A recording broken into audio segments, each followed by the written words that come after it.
Hello again, this is Miss Upton back in for Chapter 7. Chapter 7 is titled Mulch. Time to introduce a new character to our otherworldly pageant. While not strictly speaking a new character, we've encountered him before in the LEP booking line, on remained for numerous larcenies. Mulch Diggums, the kleptomaniac dwarf, a dubious individual even by Artemis Fowl's standards, as if this account didn't already suffer from an overdose of amoral individuals. Born to a typical dwarf cavern dwelling family, Mulch had decided early that mining was not for him and resolved to put his talents to another use, namely digging and generally entering mud people's property. Of course, this meant forfeiting his magic. Dwellings were sacred. If you broke that rule, you had to be prepared to accept the consequences. Mulch didn't mind. He didn't care much for magic anyway. There had never been much use for it down the mines. Things had gone pretty well for a few centuries, and he'd built up quite a lucrative above-ground memorabilia business. This was until he tried to sell the Jules Rimet Cup to an undercover LEP operative. From then on, his luck had turned, and he'd been arrested over 20 times to date, a total of 300 years in and out of prison. Mulch had a prodigious appetite for tunneling, and that unfortunately is a literal translation. For those unfamiliar with the mechanics of dwarf tunneling, I shall endeavor to explain them as tastefully as possible. Like some members of the reptile family, dwarf males can unhinge their jaws, allowing them to ingest several pounds of earth a second. This material is processed by super efficient metabolism, stripped of any useful minerals, and ejected at the other end, as it were. Charming. At present, Mulch was languishing in a stone-walled cell in LEP Central. At least he was trying to project an image of a languishing, unperturbed kind of dwarf. Actually, he was quaking in his steel-toe-capped boots. The goblin-slash-dwarf turf war was flaring up at the moment, and some bright spark LEP elf had seen fit to put him in a cell with a gang of psyched-up goblins. An oversight, perhaps. More likely a spot of revenge for trying to pick his arresting officer's pocket in the booking line. "So, dwarf," sneered the head honcho goblin, a wart-faced fellow covered in tattoos, "how come you don't chew your way out of here?" Mulch rapped on the walls. Solid rock. The goblin laughed. "So what? Can't be any harder than your dwarf school." His cronies laughed. So did Mulch. He thought it might be wise. Wrong. "You laughing at me, dwarf?" Mulch stopped laughing. "With you," he corrected. "I'm laughing with you. That school joke was pretty funny." The goblin advanced until his slimy nose was a centimeter from Mulch's own.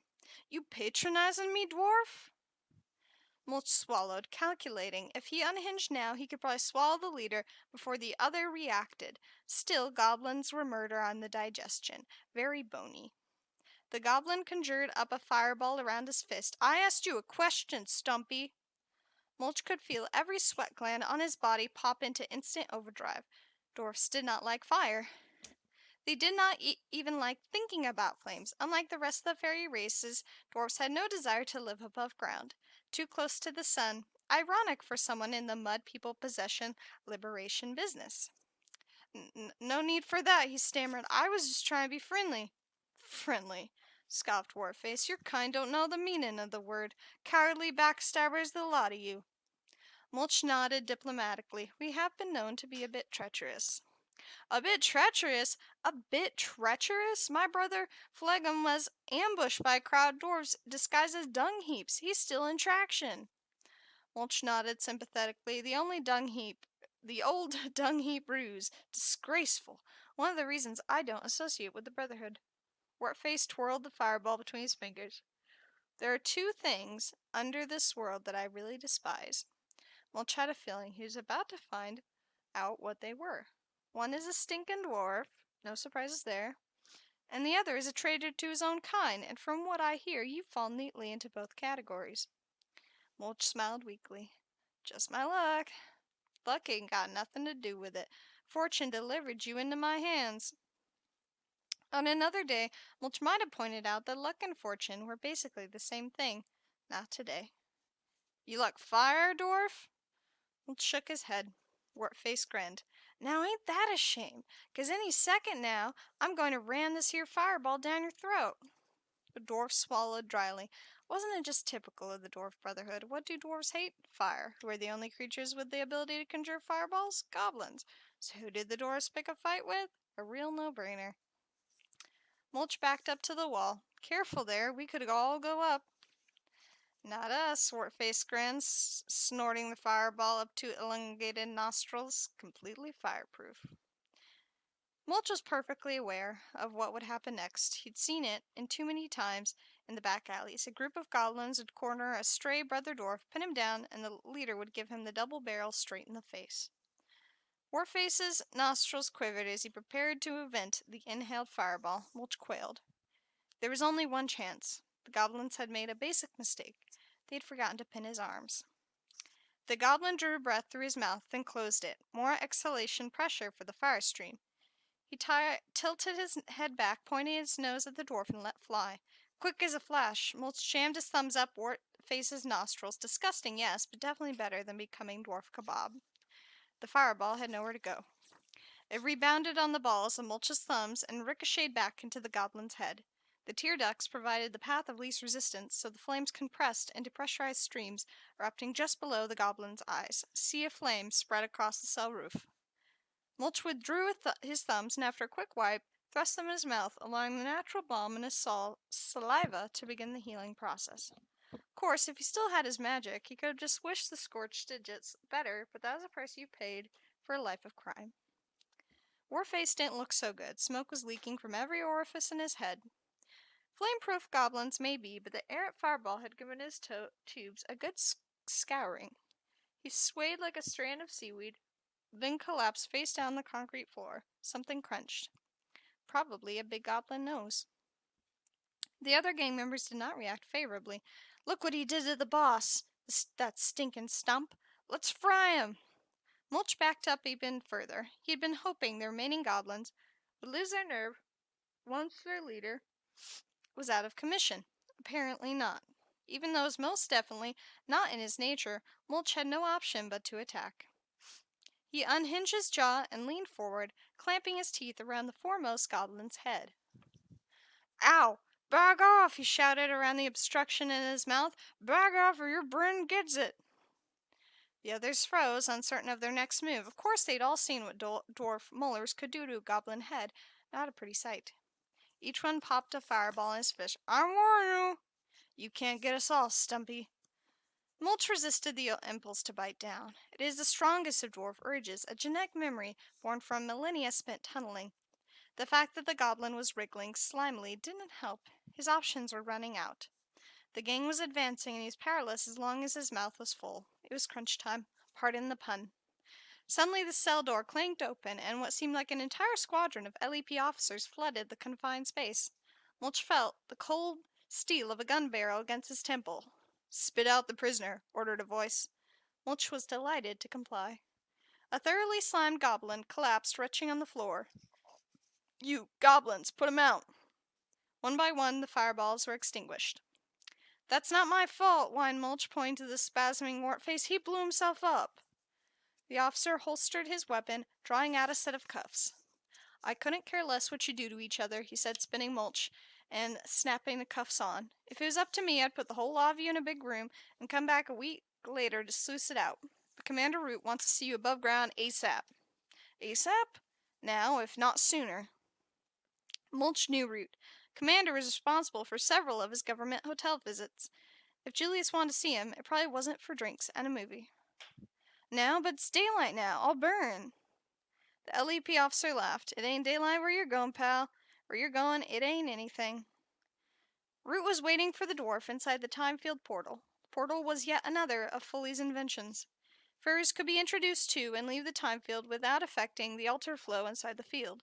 This effectively meant that even though it took nearly 6 hours to get Mulch's surface, he was injected into the field only moments after Root had the notion to send for him. It was Mulch's first time in a field. He stood watching life proceed at an exaggerated rate outside the shimmering corona. Cars zipped by at impossible speeds, and clouds tumbled across the skyline as though driven by force 10 gales. Mulch, you little reprobate, roared Root. You can take off that suit now. The field is UV filtered, or so I'm told. Dwarf had been issued a blackout suit E1. Even though dwarfs have thick skin, they are extremely sensitive to sunlight and had a bird time of less than 3 minutes. Mulch peeled off the skin-tight suit. Nice to see you, Julius. That's Commander Root to you. Commander, now. I heard that. Clerical error, wasn't it? Root's teeth ground his cigar to a pulp. I don't have time for this impulse, convict, and the only reason that my boot is not up your behind right now is that I have a job for you. Mulch frowned. Convict? I have a name, you know, Julius. Root squatted to the dwarf's level. I don't know what dream world you live in, convict, but in the real world you are a criminal, and it is my job to ensure your life is as unpleasant as possible. So if you're expecting civility just because I've testified against you some 15 times, forget it. Mulch rubbed his wrists where the handcuffs had left red welts. Fine, Commander. No need to blow a gasket. I'm not a murderer, you know. Just a petty criminal. From what I hear, you nearly made the transformation below in the cells. Not my fault. They attacked me. Root screwed a fresh cigar into his mouth. Fine, whatever. Just follow me and don't steal anything. Yes, sir, Commander, said Mulch innocently. He didn't need to steal anything else. He'd already palmed Root's field access card when the commander had made the mistake of leaning over. They crossed the retrieval perimeter to the avenue. Do you see that manor? What manor? Root rounded on him. I don't have time for this. Convict, nearly half my time stop has elapsed. Another few hours and one of my best officers will be blue-rinsed. None of my concern. I'm just a criminal, remember? And by the way, I know what you want me to do, and the answer is no. I haven't even asked you yet. It's obvious. I'm a homebreaker. That's a house. You can't go in because you've already lost, because you'll lose your magic, but my magic is already gone. 2 and 2. Root spat out the scar. Don't you have any civic pride? Our entire way of life is on the line here. Not my way of life. Fairy prison, human prison, it's all the same to me. Commander thought about it. Okay, you slime. 50 years off your sentence. I want amnesty. In your dreams, Mulch. Take it or leave it. 75 years in minimum security. You take it or leave it. Mulch pretended to think. It was all academic, seeing as he intended to escape anyway. Single cell? Yes, single cell. Now will you do it? Very well, Julius. Only because it's you. Foley was searching for a matching iris cam. Hazel, I think, or perhaps tawny. You really do have stunning eyes, Mr. Mulch. Thank you, Foley. My mother always said they were my most attractive feature. Root was pacing the shuttle floor. You two do realize we're on a deadline here, don't you? Never mind matching the color, just give him a camera.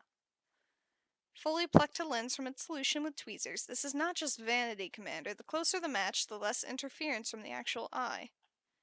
Whatever, just get on with it. Foley grabbed Mulch's chin, holding him still. There you are. We're with you all the way. Foley twisted a tiny cylinder into the thick tufts of hair growing from Mulch's ear. Wired for sound now, too, in case you need to call for assistance. The dwarf smiled wryly. Forgive me for not swelling with confidence. I find I've always done better on my own. If you can call 17 convictions doing better, chuckled Root. Oh, we have time for jokes now, do we?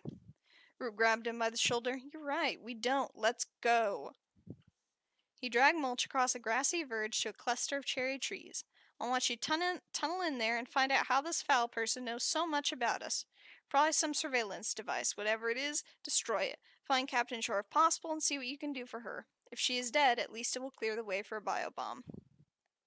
Mulch squinted across the landscape. I don't like it. What don't you like? The lie of the land. I smell limestone. Solid rock formation. There might not be a way in.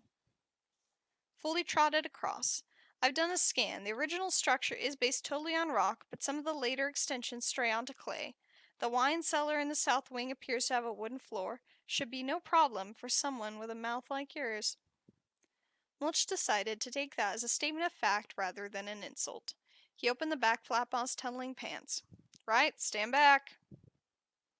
Root and the surrounding LEP officers rushed for cover, but Foley, who had never actually seen a dwarf tunneling, decided to stay for a peek. Good luck, Mulch. The dwarf unhinged his jaw. Ankle, he mumbled, bending over for lunch. Centaur looked around. Where is everyone? He never finished that statement because a blob of recently swallowed, and even more recently, recycled limestone whacked him in the face.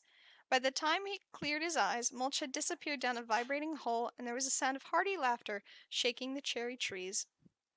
Mulch followed a loamy vein through a volcanic field in the rock. Nice consistency. Not too many loose stones. Plenty of insect life, too. Vital for strong, healthy teeth. A dwarf's most important attribute. The first thing a prospective mate looked at. Mulch went low to the limestone, his belly almost scraping the rock. The deeper the tunnel, the less chance of subsidence on the surface.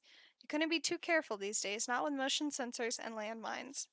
Mud people went to extraordinary lengths to protect their valuables, with good reason, as it happened. Mulch felt a vibration cluster to his left. Rabbits. The dwarf fixed the location in his internal compass, always useful to know where the local wildlife hang out. Skirted the warren, following the manor foundations around a long northwesterly loop. Wine cellars were easy to locate. Over the centuries, residue seeped through the floor, infusing the land beneath with the wine's personality. This one was somber, nothing daring here, a touch of fruit, but not enough to lighten the flavor. Definitely an occasion wine on the bottom rack. Mulch burped. That was good clay. The dwarf aimed his scything jaws skyward, punching through the floorboards. He hauled himself through the jagged hole, shaking the last of the recycled mud from his pants. He was in a blessedly dark room, perfect for dwarf vision. His sonar guided him to an uncovered spot in the floor. 3 feet to the left, and he would have emerged in a huge barrel of Italian red. Mulch rehinged his jaw and patted across to the wall. He flattened a conch-like ear to the red brickwork. For a moment he was absolutely still, absorbing the house's vibrations. A lot of low-frequency humming. There was a generator somewhere and plenty of juice running through the wires. Footsteps, too. Way up, maybe on the 3rd floor, and close by. A crashing sound. Metal on concrete. There was again. Someone was building something or breaking something down. Something skittered past his foot. Mulch squashed it instinctively. It was a spider. Just a spider. Sorry, little friend, he said to the gray smear. I'm on a bit of the jittery side. Steps were wooden, of course, more than a century old too by the smell of them. Steps like that creaked as soon as you looked at them. Better than any pressure pads for giving away intruders. Mulch climbed along the edges, 1 foot in front of the other.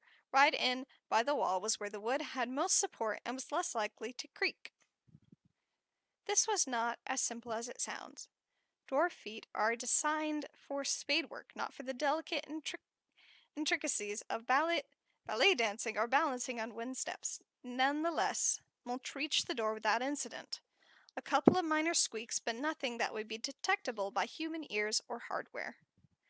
The door was locked naturally, but it may as well not have been for all the challenge it presented to a kleptomaniac dwarf. Mulch reached inside his beard, plucking out a sturdy dwarf hair. Dwarf hair is radically different from the human variety. Mulch's beard and the beard hair were actually a matrix of antennae that helped him to navigate and avoid danger below ground. Once removed from its pore, the hair immediately stiffened in rapid rigor mortis. Mulch twisted the end, and the seconds before it became completely rigid, a perfect lock. 1 quick jiggle and the lock yielded. Only 2 tumblers. Terrible security. Typical of humans, they never expected an attack from below. Mulch stepped onto a parquet corridor. The whole place smelled of money. He could make a fortune here if only he had the time. There were cameras just below the architrave, tastefully done, nestling in the natural shadows, but vigilant nonetheless. Mulch stood for a moment, calculating the system's blind spot. 3 cameras in the corridor, 90-second sweep, no way through. You could ask for help, said a voice in his ear. Foley? Mulch pointed his wired eyeball at the nearest camera. Can you do anything about those? He whispered. Dwarf heard the sound of a keyboard being manipulated, and suddenly his right eye zoomed like a camera lens. Handy, breathed Mulch. I've got to get me one of those. Root's voice crackled through the tiny speaker. No chance, convict. Government issue. Anyway, what would you do with one in prison? Get a close-up of the other side of your cell? You're such a charmer, Julius. What's the matter? Are you jealous because I'm succeeding where you failed? Root's foul swearing was drowned out by Foley. Okay, I've got it. Simple video network, not even digital. To broadcast a loop the last 10 seconds to every camera through our dishes. That should give you a few minutes. Mulch shifted uncomfortably. How long will that take? I'm a bit bit exposed here, you know. It's already started. Applied fully, so get moving. Are you sure? Of course I'm sure. Elementary electronics. I've been messing with human surveillance since kindergarten. You'll just have to trust me. I'd rather trust a bunch of humans not to hunt a species to extinction than trust an LEP consultant, thought Mulch, but aloud he said, Okay, I'm away. Over and out. He sneaked down the hall. Even his hands were sneaky, patting the air as if he could somehow make himself lighter. Whatever that centaur did must have worked, because there was no agitated mud people racing down the stairs, waving primitive gunpowder weapons. Stairs. Ah, stairs. Mulch had a thing for stairs. They were like pre-dug shafts. He found that inevitably the best booty lay at their summit. And what a stairway! Stained oak with the intricate carvings generally associated with either the 18th century or the obscenely rich. Mulch rubbed his finger along an ornate banister. In this case, probably both. Still, no time to moon about. Stairways did not tend to remain deserted for long, especially during a siege. Who could tell how many bloodthirsty troopers waited behind each door, eager for a fairy head to add to their stuffed trophy wall? Mulch climbed carefully, taking nothing for granted. Even solid oak creaked. He snuck to the borders, avoiding the carpet inlay. The dwarf knew from conviction number 8 how easy it was to conceal a pressure pad beneath the deep shag of some antique weave. He reached the landing with his head still attached to his shoulders, but there was another problem quite literally brewing. Dwarf digestion, due to its accelerated rate, can be quite explosive. Loosely packed soil on the Fowl estate was very well aerated, and a lot of that air had entered Mulch's tubes along with the soil and mineral. Now the air wanted to get out. Dwarf etiquette dictated that gas be passed while still in the tunnel, but Mulch didn't have time for manners. Now he regretted not taking a moment to get rid of the gas while he was in the cellar. The problem with dwarf gas was that it couldn't go up, only down. Imagine, if you will, the catastrophic effects of burping while digesting a mouthful of clay. Total system backup, not a pretty sight. Thus, dwarf anatomy ensured that all gas was passed below, actually aiding in the expulsion of unwanted clay. Mulch wrapped his arms around his stomach. He better get out of the open. Blowout on a landing like this could take out all the windows. He shuffled along the corridor, skipping through the first doorway he encountered. More cameras. Quite a lot of them, in fact. Mulch studied the lenses sweep. 4 were surveying the general floor space, but another 3 were fixed. Fully, you there? Whispered the dwarf. No. Typical sarcastic reply. I've much better things to do than worry about the collapse of civilization as we know it. Yes, thank you. Don't let my life being in danger interrupt your merriment. I'll try not to. I have a challenge for you. Foley was instantly interested. Really? Go on. Mulch pointed his gaze at the recessed cameras half hidden in the swirling architrave. I need to know where those 3 cameras are pointing exactly. Foley laughed. That's not a challenge. Those hold videos systems emit faint ion beams. Invisible to naked eye, of course, but not with your iris cam. The hardware in Mulch's eyes flickered and sparked. Ow! Sorry, small charge. Could have warned me. I'll give you a big kiss later, you baby. I thought dwarves were tough. We're tough, and I'll show you just how tough when I get back. Root's voice interrupted the posturing. You'll be showing anyone anything, convict, except perhaps where the toilet is in your cell. Now, what do you see? Mulch looked at the room again through his ion-sensitive eye. Each camera was emitting a faint beam like the last evening sun rays. The rays pulled onto a portrait of Artemis Fowl, Sr. Not behind the picture. Oh, please. Mulch placed his ear against the picture glass. Nothing electrical. Not alarmed then, just be sure. He sniffed the frame's edge. No plastic or copper. Wood, steel, and glass. Some lead in the paint. He curled a nail behind the frame and pulled. The picture came away smoothly, hinged on the side, and behind it, a safe. It's a safe, said Foley. I know that, you idiot. I'm trying to concentrate. If you want to help, tell me the combination. No problem. Oh, by the way, there's another shot coming. Maybe the big baby would like to suck his thumb for comfort. Foley, I'm going to... Ow! There. That's the X-ray on. Mulch squinted at the safe. It was incredible. He could see right into the works. Tumblers and catches stood out in shadowy relief. He blew on his hairy fingers and twisted the combination dials.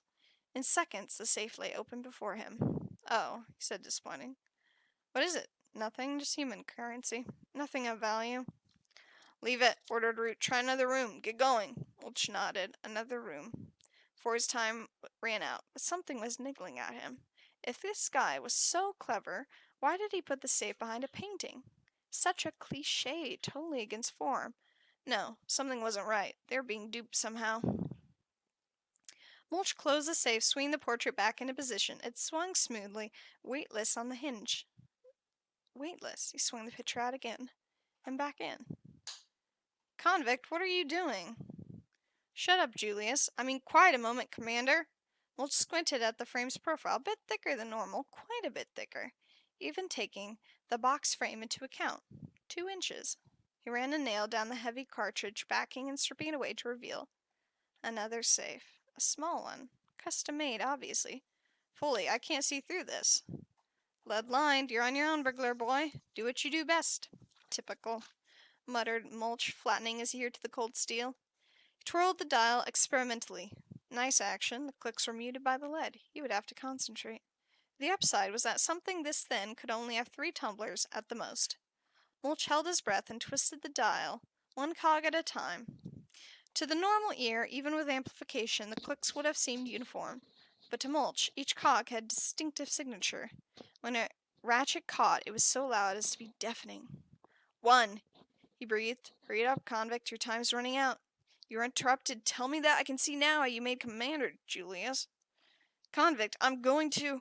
But it was no use. Mulch had removed his earpiece, slipping it into his pocket. Now he could devote his full attention to the task at hand. 2. There was noise outside, in the hall. Someone was coming, about the size of an elephant by the sound of it. No doubt this was the man-mountain that had made mincemeat of the retrieval squad. Mulch blinked, a bead of sweat from his eyes. Concentrate, concentrate. The cogs clicked by, millimeter by millimeter. Nothing was catching. The floor seemed to be hopping gently, though he could be imagining it. Click, click. Come on, come on. His fingers were slick with perspiration, the dial slipping between them. Mulch wiped them on his jerkin. Now, baby, come on, talk to me. Click, thunk. Yes. Mulch twisted the handle. Nothing. Still an obstruction. He ran a finger tip over the metal face. There, a small irregularity. A micro keyhole. Too small for your average lockpick. Time for a little trick he'd learned in prison. Quickly, though, his stomach was bubbling like stew in the oven, and the footprints were getting closer. Selecting a sturdy chin hair, Mulch fed it gently into the tiny hole. When the tip reappeared, he pulled the root from his chin. The hair immediately stiffened, retaining the shape of the lock's interior. Mulch held his breath and twisted, smooth as a goblin's lie. The lock opened. Beautiful. At moments like this, it was almost worth all the jail time. Kleptomaniac dwarf swung back the little door. Beautiful work, almost worthy of a fairy forge, light as a wafer. Inside was a small chamber, and in the chamber was... Oh, gods above! Breathed Mulch. Then things came to a head rather rapidly. The shock that Mulch had experienced communicated itself to his bowels, and they decided the excess air had to go. Mulch knew the symptoms: jelly legs, bubbling cramps, wobbly behind, and the seconds remaining to him, he snatched the object from the safe and, leaning over, he clasped his knees for support.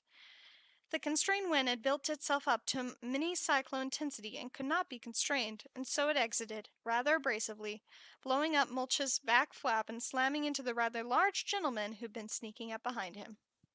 Artemis was glued to the monitors. This was the time where things traditionally went wrong for kidnappers, the third quarter of operations. Having been successful thus far, the abductors tended to relax, light up a few cigarettes, and get chatty with their hostages. Next things they knew, they were flat on their faces with a dozen guns pointed at the back of their heads. Not Artemis Fowl, he didn't make mistakes. No doubt the fairies were reviewing their tapes of their first negotiating session, searching for anything that could give them a way in.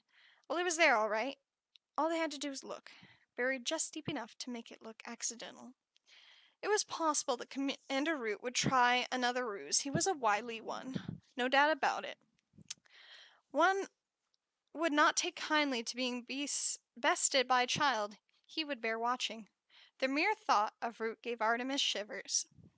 He decided to check in again. He inspected the monitors. Juliet was still in the kitchen, scrubbing at the sink, washing the vegetables.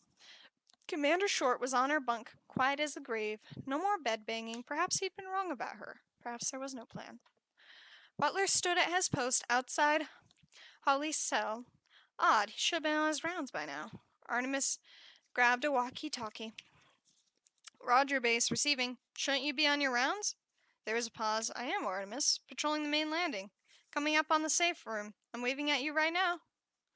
Artemis glanced at the landing cameras, deserted from every angle. Definitely no waving manservant. He stuttered, studied the monitors, counting under his breath. There, every 10 seconds, a slight jump on every screen. A loop, he cried, jumping from his chair. They're feeding us a loop.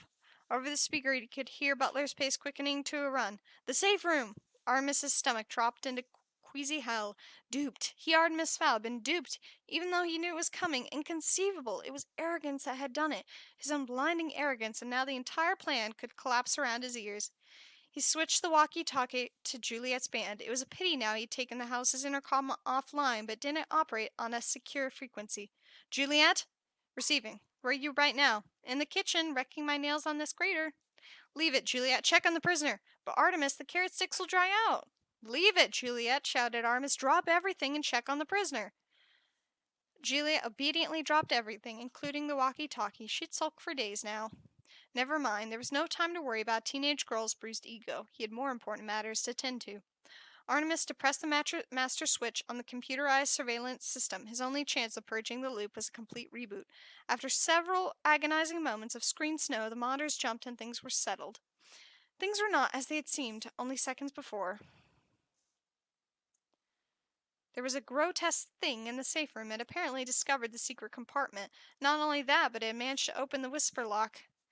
Amazing. Butler had it covered, though. He was sneaking up behind the creature, and any moment now the intruder would find itself nose down in the carpet. Artemis switched his attention to Holly. The elf was back to bed banging, slamming the frame down over and over as though she could. It hit Artemis then like a blast from a water cannon. If Holly had somehow smuggled an acorn in here, then 1 square centimeter of ground be enough. If Juliet left that door open. Juliet, he shouted into the walkie-talkie. Juliet, don't go in there. But it was useless. The girl's walkie-talkie lay buzzing on the kitchen floor, and Artemis could only watch helplessly as Butler's sister strode toward the cell door, muttering about carrots. The safe room! Exclaimed Butler, quickening his pace. His instinct was to go in all guns blazing, but training took over. Fairy hardware was most definitely superior to his own, and who knew how many barrels were aimed at the other side of that door right now. No, caution was most definitely the best part of valor in this particular situation. He placed a palm against the wood, feeling for vibration. Nothing, no machinery there. Butler curled his fingers around the knob, twisting gently. With his other hand, he drew a big SAR automatic from his shoulder holster. No time to fetch the dart rifle. He would have to shoot to kill. The door swung open noiselessly, as Butler knew it would, having oiled every hinge in the house itself. Before him was, well, to be honest, Butler wasn't quite sure what it was. He didn't know better. That is, at first glance, he could have sworn the thing resembled something more than an enormous quivering. Suddenly, the thing exploded, jettisoning an amazing amount of tunnel waste directly at the unfortunate manservant. It was like being battered with 100 sledgehammers simultaneously. Butler was lifted bodily and flung against the wall. And as he lay there, consciousness slipping away from him, he prayed that Master Artemis hadn't managed to capture that moment on video. Holly was weakening. The bed frame was nearly twice her body weight, and the ridges were tearing cruel welts into her palms, but she couldn't stop now, not when she was so close. She slammed the post into the concrete again, cloud of gray dust spiraling around her legs. Any second now, Fowl would tumble to her plan. She'd get the hypodermic treatment again, but until then. She gritted her teeth against the pain, heaving the bed frame to knee height. Then she saw it, a sliver of brown among the gray. Could it be true? Pain forgotten, Captain Short dropped the bed, sinking quickly to her knees. There was indeed a small patch of earth poking through the cement. Holly fumbled the acorn from her boot, clasping it tightly in bloody fingers. I return you to the earth, she whispered, worming her fist into a tiny space, and claim the gift that is my right. Nothing happened for a heartbeat. Perhaps two. Then Holly felt the magic rush up to her arm like a jolt from an electrified troll fence. Shock smears spinning across the room. For a moment, the world swirled in a disconcerting kaleidoscope of color. But when it settled, Holly was no longer the defeated elf she had been. Right, Master Fowl, she grinned, watching the blue sparks of fairy magic seal her wounds. Let's see what I have to do to get your permission to leave this place. Drop everything, sulked Juliet. Drop everything and check the prisoner. She flicked blonde tresses expertly over her shoulder. He must think I'm his maid or something. She hammered on the cell door with the flat of her hand. I'm coming in now, fairy girls. If you're doing anything embarrassing, please stop. Juliet punched the combination in the keypad, and no, I don't have your vegetables or your washed fruit, but it's not my fault. Artemis insisted I come right down. Juliet stopped talking, because there was nobody listening. She was preaching to an empty room. She waited for her brain to pass on an explanation. Nothing came. Eventually, the notion to take another look filtered down. She took a tentative step into the concrete cube. Nothing, only a slight shimmering in the shadows, like a mist. It's probably these stupid glasses. How are you supposed to see anything wearing mirrored sunglasses underground? They were so 90s. They weren't even retro yet. Juliet glanced guiltily at the monitor. Just a quick peek. What harm could it do? She whipped up the frames, sending her eyeballs spinning around the room. In that instant, a figure materialized before her, just stepping out of the air. It was Holly. She was smiling. Oh, it's you. How did you? Fairy interrupted with a wave of her hand. Why don't you take off those glasses, Juliet? They really don't suit you. She's right, thought Juliet. What a lovely voice. Like a choir all on its own. How could you argue with a voice like that? Sure, caveman glasses off. Cool voice, by the way. Do-re-mi and all that. Holly decided not to try deciphering Juliet's comments. It was hard enough when the girl was in full control of her brain. Now a simple question. No problem. What a great idea. How many people in the house? Juliet thought. One and one and one. Another one? No, Miss Fowl wasn't there. 3, she said finally. Me and Butler, and of course Artemis. Miss Fowl was here, but she went bye-bye, and then she went bye-bye. Juliet giggled. She made a joke. A good one, too. Holly drew a breath to ask for clarification, then thought better of it. A mistake, as it turned out. Has anyone else been here? Anyone like me? Juliet chewed her lip. There was one little man in a uniform not like yours. Not cute, though. Not one bit. Just shouted and smoked a smelly cigar. Terrible complexion. Red as a tomato. Holly almost smiled. Rubicam himself. No doubt the negotiations had been disastrous. Anyone else? Not that I know of. If you see that man again, tell him to lay off the red meat. It's just a coronary waiting to happen. Holly swallowed a grin. Juliet was the only human she knew who was probably more lucid under the mesmer. Okay, I'll tell him. Now, Juliet, I want you to stay in my room, and no matter what you hear, don't come out. Juliet frowned. This room, it's so boring. No TV or anything. Can't I go up to the lounge? No, you have to stay here. Anyways, they just installed a wall television, cinema size, wrestling 24 hours a day. Juliet almost fainted with pleasure. She ran into the cell, gasping as her imagination supplied the pictures. Holly shook her head. Well, she thought, at least one of us is happy. Mulch gave his rear end a shake to dislodge any clumps of earth. If only his mother could see him now, spraying mud on the mud people. That was irony, or something like it. Mulch had never been big on vocabulary in school, that or poetry. He'd never seen the point. Down the mines there was only 2 phrases of any importance. Look, gold! And cave in! Everybody out! No hidden memes there or rhymes. The dwarf buttoned his back flap, which had been blasted open by the gale emanating from his nether regions. Time to make a run for it. Whatever hope he'd had of escaping undiscovered had been blown. Literally. Mulch retrieved his earpiece, screwing it firmly into his ear. Well, he never knew. Even the LEP might prove useful. And when I get my hands on you, convict, you'll wish you stayed down those mines. Mulch sighed. Oh well, nothing new there then. Clasping the safe's treasure tightly in his fist, the dwarf turned to retrace his steps. To his utter amazement, there was a human entangled in the banisters. Mulch was not one bit surprised that his recyclings had managed to hurl the elephantine mudman several yards through the air. Dwarf gas had been known to cause avalanches in the Alps. What did surprise him was the fact that the man managed to get so close to him in the first place. You're good, said Mulch, waving a finger at the unconscious bodyguard, but nobody takes a body blow from Mulch Diggums and stays on their feet. The mudman stirred, the whites of his eyes showing beneath fluttering lids. Root's voice crackled in the dwarf's ears. Get a move on, Mulch Diggums, before that mudman gets up and rearranges your innards. He took out an entire retrieval team, you know. Mulch swallowed, his bravado suddenly deserting him. An entire retrieval team? Maybe I should get back underground for the good of the mission. Skipping hurriedly around the groaning bodyguard, Mulch took the steps 2 at a time. No point in worrying about creaking stairs when you've just sent the intestinal equivalent of Hurricane Hal scurrying around the corridors. He'd almost reached the cellar door when a figure shimmered into focus before him. Mulch recognized it as his arresting officer from the Renaissance Masters smuggling case. Captain Short! Mulch, I wasn't expecting to see you. Dwarf shrugged. Julius had a dirty job. Somebody had to do it. I get it. Holly nodded. You've already lost your magic. Smart. What did you find out? Mulch showed Holly his find. This was in his safe. A copy of the book? Gasped Holly. No wonder we were in this fix. We were playing into his hands all along. Mulch opened the cellar door, shall we? I can't. I'm under eyeball orders not to leave the house. You magical types and your rituals. You've no idea how liberating it is to be rid of all that mumbo-jumbo. A series of sharp noises drifted down from the upper landing. It sounded like a troll thrashing around in a crystal emporium. We can debate ethics at a later date. Right now, I suggest we make ourselves scarce.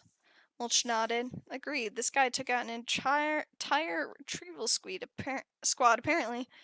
Holly paused, half-shielded. Entire squad? Fully equipped. I wonder. She continued her fade out, and the last thing to go was her widening grin. Mulch was tempted to hang around. There wasn't many things more fun to watch than a heavily guarded recon officer going town on a bunch of unsuspecting humans. By the time Captain Short got through with his Fowl character, he'd be begging her to get out of this manor. Fowl character in question was watching all from the surveillance room. There was no denying it. Things were not good at all, but certainly not irredeemable. There was still hope. Artemis catalogued the events of the last few minutes.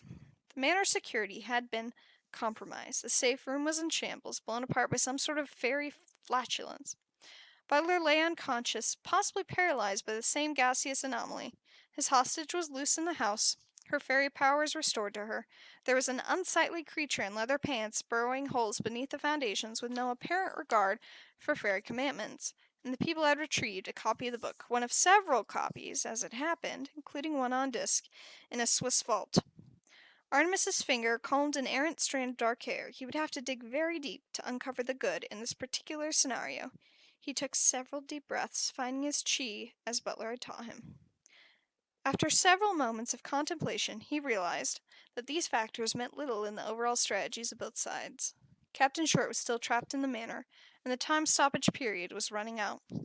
Soon, the LEP would have no option but to launch their bio-bomb, and that was when Artemis Fowl would unveil his coup de grace. Of course, the whole thing depended on Commander Root. If Root was as intellectually challenged as he looked, it was quite possible the entire scheme would collapse around his ears. Artemis hoped fervently that someone on the fairy team had the wit to spot the blunder he'd made during the negotiation session. Mulch unbuttoned his back flap. Time to suck some dirt, as they said down the mines. The trouble with dwarf tunnels was that they were self-sealing. So if you had to go back the way you came, there was a whole new burrow to be excavated. Some dwarfs retraced their steps exactly, chewing through the less compact and pre-digested dirt. Mulch preferred to dig a fresh tunnel. For some reason, eating the same dirt twice didn't appeal to him.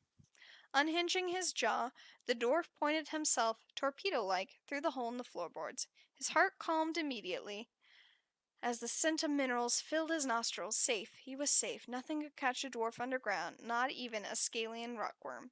That was, of course, if he managed to get underground. 10 very powerful fingers gripped Mulch by the ankles. This just wasn't the dwarf's day. First Warface, now this homicidal human.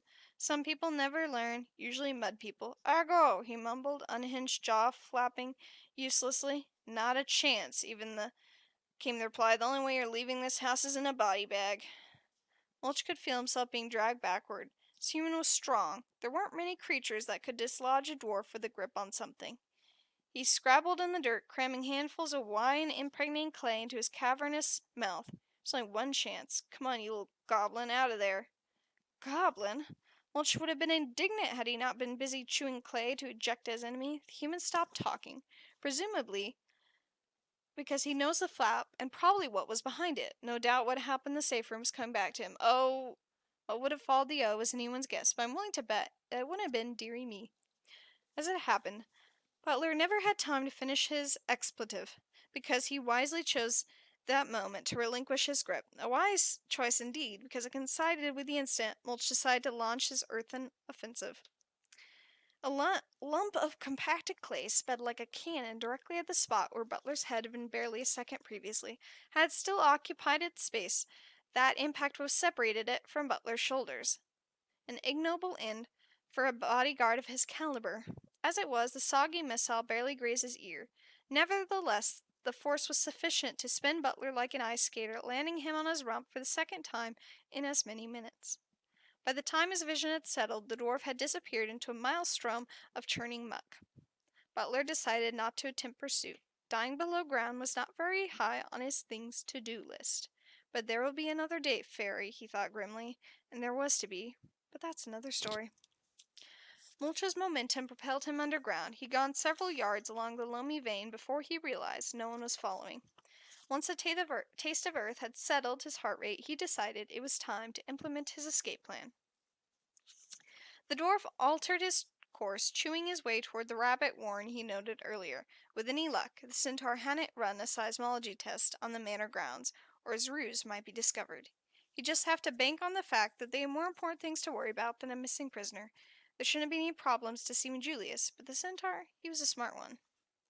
Mulch's internal compass steered him true, and within minutes he could feel the gentle vibrations of the rabbits loping along their tunnels. From here on, timing is crucial, if the illusion was to be effective. He slowed his digging rate, poking the soft clay gently until his fingers breached the tunnel wall. Mulch was careful to look the other way, because whatever he saw would be showing up on the view screen back in LAPHQ. Laying his fingers on the tunnel floor like an upturned spider, Mulch waited. It didn't take long. In seconds, he felt the rhythmic thump of another rabbit. The instant the animal's hind leg brushed the trap, he tightened his powerful digits around his neck. The poor animal never had a chance. Sorry, friend, thought the dwarf. If there was any other way. Pulling the rabbit's body through the hole, Mulch rehinged his jaw and began screaming, Cave in! Help! Help! Now for the trick he bit. With one hand, he agitated the surrounding earth, bringing showers of it crumbling around his own head. With the other hand, he popped the iris cam out of his left eye and slid it into the rabbit's. Given the almost total darkness and the landfall confusion, it should be almost impossible to spot the switch. Julius, please help me! Mulch, what's happening? What's your status? What's my status? Thought the dwarf incredulously. Even in times of supposed crisis, the commander couldn't abandon his precious protocol. Arg!